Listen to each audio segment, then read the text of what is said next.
বিস্ফোরণের এই ঘটনার পর সতর্ক কলকাতা। কলকাতার বিভিন্ন জায়গায় পুলিশি অভিযান, বিভিন্ন হোটেলে নজরদারি চলছে। সেই ছবি আরো বিস্তারিতভাবে আমাদের দেখাবেন প্রতিনিধি আবির দত্ত আমাদের সঙ্গে রয়েছেন। আবির, দেখো, যেটা দেখা যাচ্ছে যে গতকাল রাত্রিবেলা থেকেই যেটা নির্দেশ গিয়েছিল লালবাজার থেকে, কলকাতা পুলিশ কমিশনার যেটা বলেছিলেন, তারপর থেকে বিভিন্ন থানাতেই এই তৎপরতা। আমরা দাঁড়িয়ে রয়েছি পার্কস্ট্রিট থানার অন্তর্গত সদর স্ট্রিটে।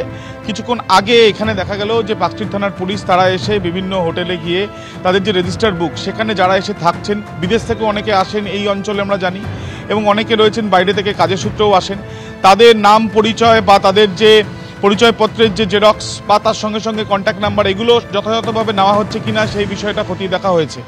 সিসিটিভি ঠিক আছে কিনা সেই বিষয়টা নিয়েও কিন্তু কথা বলা হয়েছে। রিসেপশনে যিনি রয়েছেন বা কর্তৃপক্ষ, সেই হোটেলগুলোর সংশ্লিষ্ট হোটেল কর্তৃপক্ষের সঙ্গে তারা কথা বলছেন। মূলত আমরা জানি যে গতকাল যে ভার্চুয়াল বৈঠকের পর কলকাতা পুলিশ কমিশনারের যে নির্দেশ, তারপর 78টি থানা কলকাতা, সেইখানে বলা হয়েছে যে লজ বা হোটেল, সেখানে সব কিছু নিয়ম যেগুলো রয়েছে সেই আইন মেনে সমস্ত কিছু করা হচ্ছে কিনা সেটা কড়া হাতে দেখতে হবে। এবং দিল্লি বিস্ফোরণের এই ঘটনার পর, যদিও এটা রেগুলার বেসিসে বিভিন্ন সময় হয়েই থাকে, কিন্তু দিল্লি বিস্ফোরণের ঘটনার পর কিন্তু আরও সক্রিয়তার সঙ্গে সেই বিষয়টা দেখা হচ্ছে বলে পুলিশ সূত্রে জানা যাচ্ছে। এবং সেই জন্যই আজকে সকাল থেকে সদর স্ট্রিট এবং সংলগ্ন যে অঞ্চলগুলো, সেখানে যে হোটেলগুলো, সেখানে পুলিশ গিয়ে রেজিস্টার বুক ঠিক আছে কিনা, সঠিক নিয়ম মেনে সমস্ত কিছু সবাইকে ঘরে দেওয়া হচ্ছে কিনা ভাড়া, সেই বিষয়গুলো কিন্তু খতিয়ে দেখা হচ্ছে বলে জানা যাচ্ছে। ধন্যবাদ। দিল্লিতে ভয়াবহ বিস্ফোরণের ঘটনা, 12 জনের মৃত্যুর পর দেশের নানান প্রান্তে চলছে তল্লাশি অভিযান। কলকাতার ছবি আপনাদের দেখালাম, অন্যদিকে আরো একবার দিল্লিতে যদি নিয়ে যাই, সকালে লালকেল্লার কাছে বিস্ফোরণ স্থলে স্নিফার ডগ নিয়ে তল্লাশি চালানো হয়।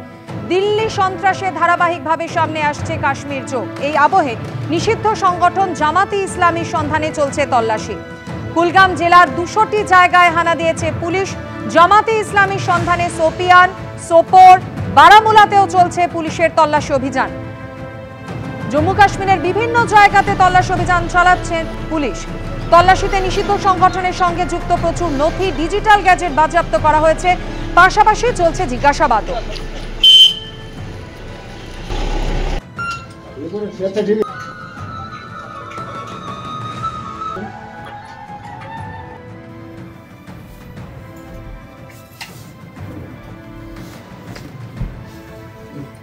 দিল্লি সন্ত্রাসবাদে ধারাবাহিকভাবে কাশ্মীর কানেকশনের লিঙ্ক সামনে আসছে, আর সেই সূত্র ধরেই জম্মু কাশ্মীরের কুলগামের 200টিরও বেশি জায়গায় তল্লাশি অভিযান, পাশাপাশি জিজ্ঞাসাবাদ করছেন পুলিশ আধিকারিকরা।